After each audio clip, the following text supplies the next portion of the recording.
Ayan, hello, good morning. So, welcome sa personal administration natin, lesson 4. So, na-discuss na natin yung lesson na 3, which is ang topic natin is the HR manager. And for lesson 4, this is the continuation of our lesson 3, the HR manager. So, i-discuss pa rin natin about kung sino si HR manager, okay?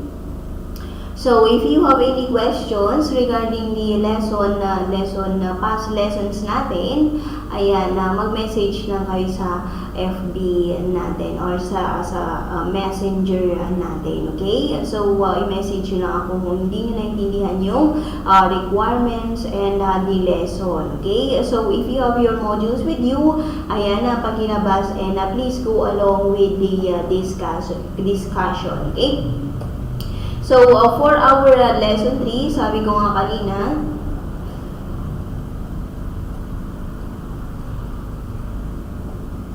that, ayan, lesson 4, ayan, the HR manager, okay?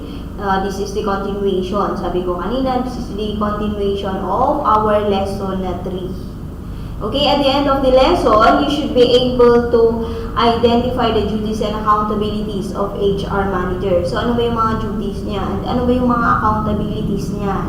Ano ba yung mga dapat accountability of being an HR manager, and develop good relationship among employees when employed as an HR manager. So how will you develop your good relationship with your employees? Okay, if you are going to be employed as an HR manager. Okay. Let's start our discussion. Ayan, accountabilities of HR managers. So, ano ba yung, saan ba? Ano ba yung mga accountabilities ni HR manager? So, sabi dito, the role requires a versatile, diverse, and experienced HR generalist who has a proven successful record of leading and delivering all aspects of HR and training and development programs with dedication and passion, whilst keeping abreast with changes in employment legislation. So, yun yung isang accountability of an HR manager. So, siya dapat he has a proven successful record of leading and delivering all aspects of human resources, and of course accountable siya sa pagbibigay ng training and development program sa mga empleyado niya. Okay? So, the HR manager will be a highly confidential individual who will be loyal. Ayan. Loyal siya sa mga directors. Ayan. Sa mga CEO. Diba? So, and be able to give a clear picture with full understanding of how each division is running and what is happening at all levels. With regard, syempre, sa mga empleyado. Okay? So, the HR manager will use effective people skills to ensure a good relationship with all employees and external contacts at all times. So, kapag si HR manager, kapag HR manager ka, you should build a good relationship with all the employees. And of course, yung mga sa lahat ng external contacts mo sa labas ng company nyo at all times, okay? Because you are the HR manager. So, ikaw yung bahala sa mga empleyado, di ba? Parang ikaw yung nagmumold sa mga empleyado during their time of their employment within the company. Okay? So what are the sabi dito pa, sabi dito sa module ninyo, sabi niya, the HR manager will be responsible for, developing and implementing the HR planning of the division and will produce accurate, dapat accurate reports yung ibigay niya sa higher management, accurate information. So sabi niya, to provide accurate information to the group director. So HR manager will be expected to keep with paperwork and meticulous diary keeping to manage lahat ng mga workloads with the HR department. Okay? So the HR manager must see to it that lahat ng workloads ng isang empleyado ay wala siyang na-overlook. Okay? So the HR manager must be smart, positive, personable, and well-presented. Okay? Will bring the expertise in talent management. Being skilled at communicating with, ang sabi natin sa lesson 3 natin, magaling makipag, he has the communication skills. So,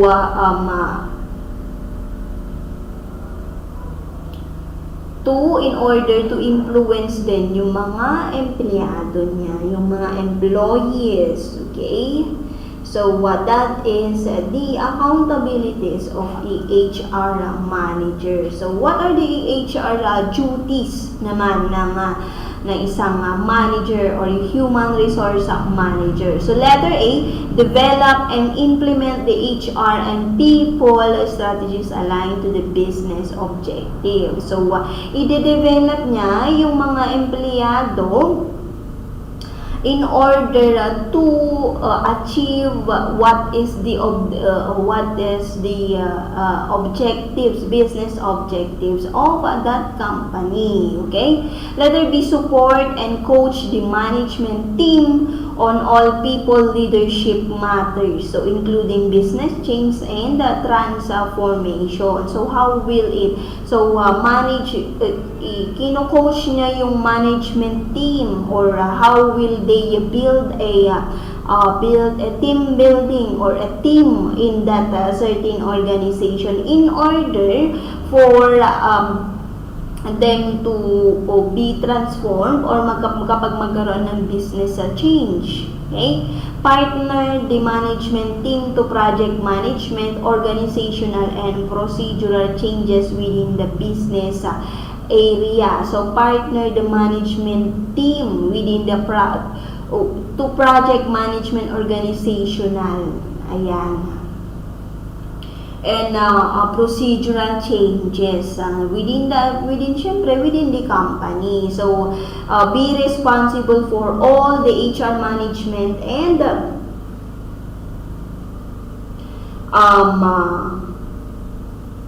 management and development. So it's including yung syempre yung recruitment, selection, what are the policy, what are the practices, discipline, or grievances regarding employees, how will you mentor the employee regarding salaries and conditions, and of course, contracts, and syempre, ano pa ba yan? Training, palagi natin sinasabi, training and development, And of course, the performance appraisals also are, syempre, and other related issues regarding the HR department or regarding human resources. Okay? Next, letter E, lead the work to regularly review the company's talent process within the business area.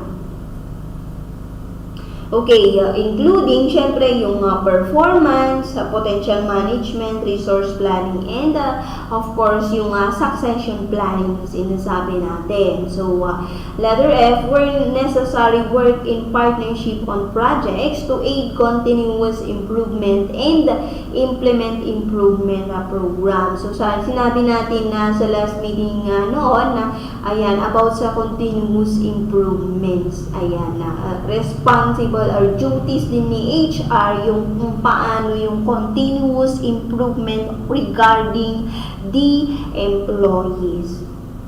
Ayan, for example, changes to working practices, organization changes, and business excellence or lean program. So, what are the programs regarding employees? So, lahat yan duties ni HR yan.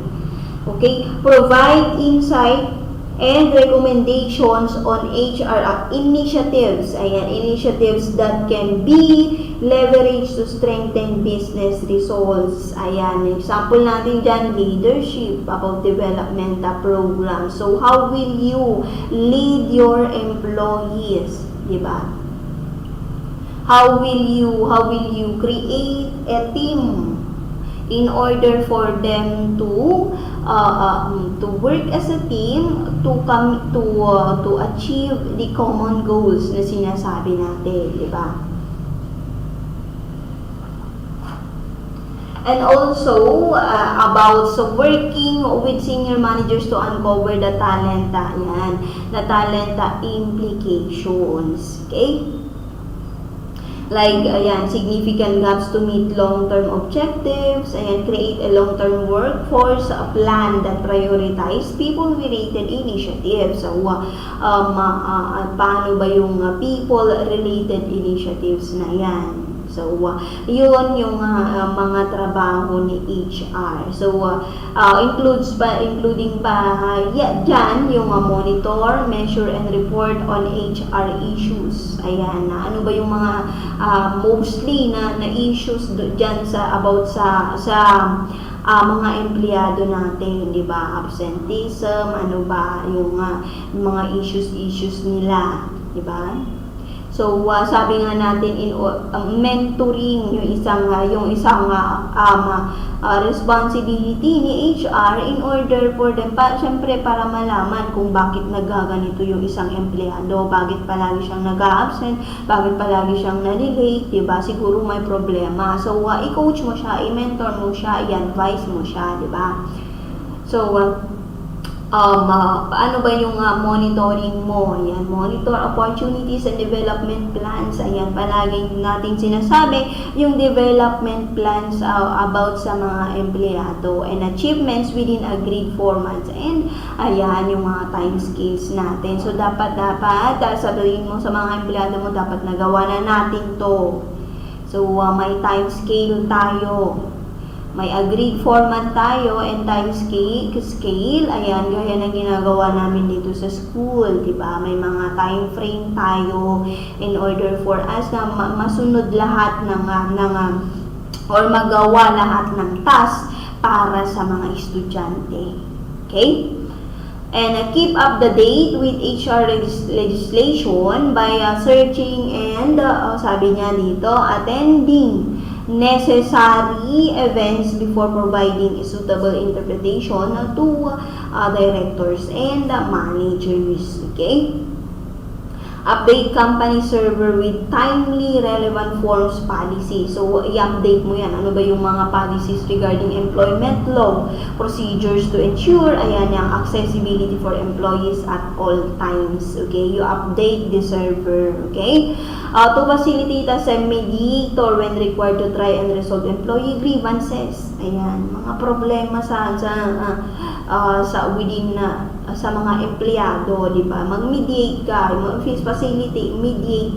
Hindi yung porket favorite mo yung isang empleyado, o doon ka na lang. Siya na yung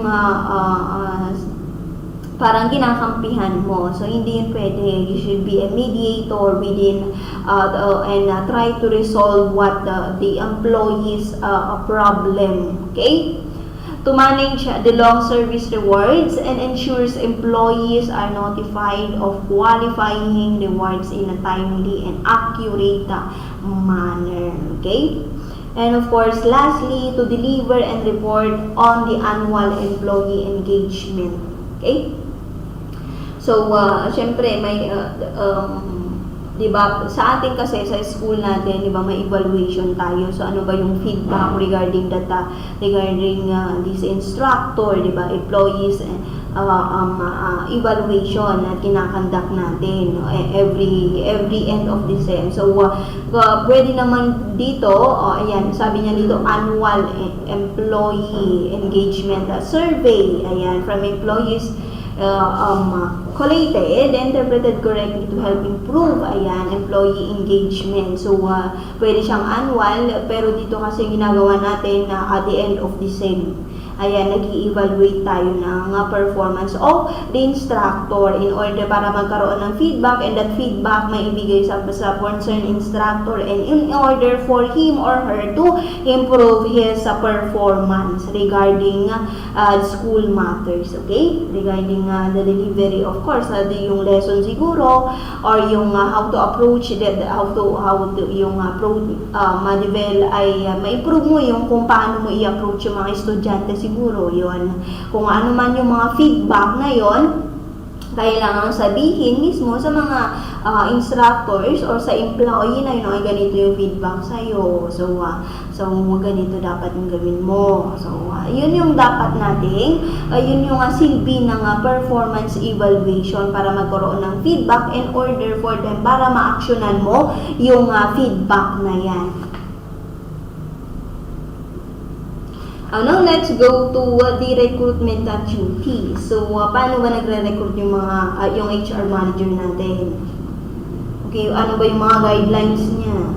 Ano ba yung mga duties niya when it comes to recruitment? So, nandyan sa modules ninyo. Okay, sabi niya dito, establish and maintain appropriate systems for identifying, planning, delivering, and measuring learning and development. Ayan. So, i-identify mo siya, magpaplano ka, i-deliver mo, and syempre learning and development. If they have, certain tasks or certain events as a loopholes, ayan, na may counting problema na nangyari, then what should do, ano ba dapat yung gawin natin? Ayan. Manage a training plan, ayan, magpa-training ka kung kinakailangan. Send your employees, ayan, send your employees for a training in order for them to improve themselves and be productive more to the company. Ayan. Manage and develop direct reports. Ayan, communicate with the finance department, of course, to ensure control of training and development expenditure within agreed budget. Siyempre, kapag mapapatraining ka din naman, kung may budget, di ba? Kung may available ba na budget, so sasabihin mo sa finance department, may ganito ba na budget para sa training programs natin, para sa mga empleyado natin. O, yan. Siyempre, bibigyan nila ng budgets yan in order for, ayan, para din naman sa company. Okay? Communicate with other managers to understand all necessary aspects of their learning and, of course, development. And ano pa? Succession plan and ensure training is aligned to support the plan. Ayan. Siyempre naman, kung magpapatrain ka, hindi aligned dun sa objectives ng isang company, hindi siya supported sa plano, bakit pa? Diba? Siyempre, magpapatraining ka dun sa alam mong kakailanganin ng company. And of course, develop training and communication materials to support learning and development needs. So, puro na ng development, training, learning, kasi yun yung kailangan ng mga empleyado, di ba? So, ensure training activities meet and integrate to support, integrate with the company strategies and of course, policies. Siyempre, naka-align din yan yung mga strategy, policy ng isang company. Ayan, write and deliver training lessons to continual, personal development. Ayan, kaya yung mga, kunwari, nag-send, ng isang company, nag-send ng kanyang empleyado for a training, ayan yung pagbalik ng empleyado na yan, ng employee na yan, ayan magagather yung mga employees, sasabihin ni management, ganito, i-share mo naman yung manatutunan mo dun sa training na yan. So, pwede yun, okay? Manage the organization and delivery of company induction session. So, paano yung induction na yan? Ano yung ginagawa sa induction? Okay, di ba?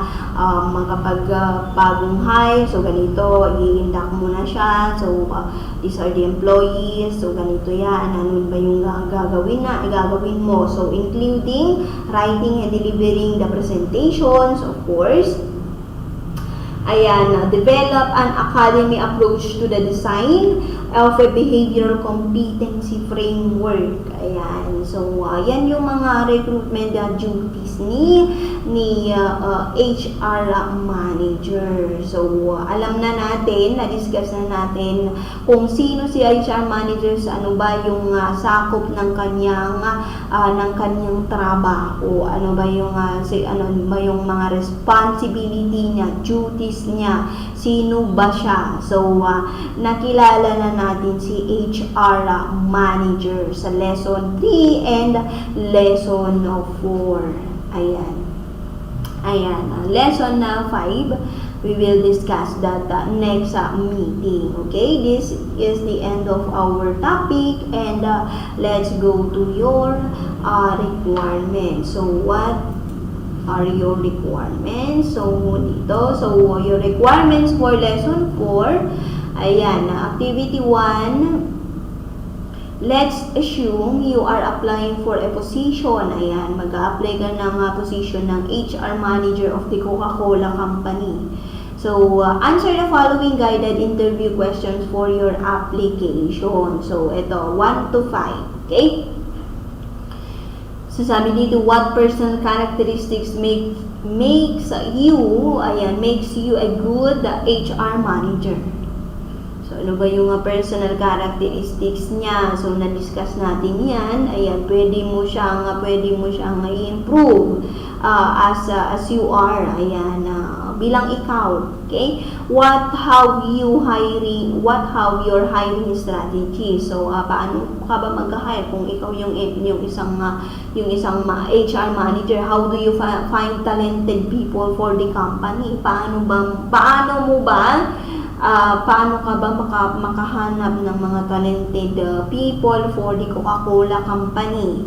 And number 3, why is employee training important to organization? Bakit nga ba? Yan, nasagot na natin yan. What can you tell me about motivation? So, how will you motivate? Ayan, motivation.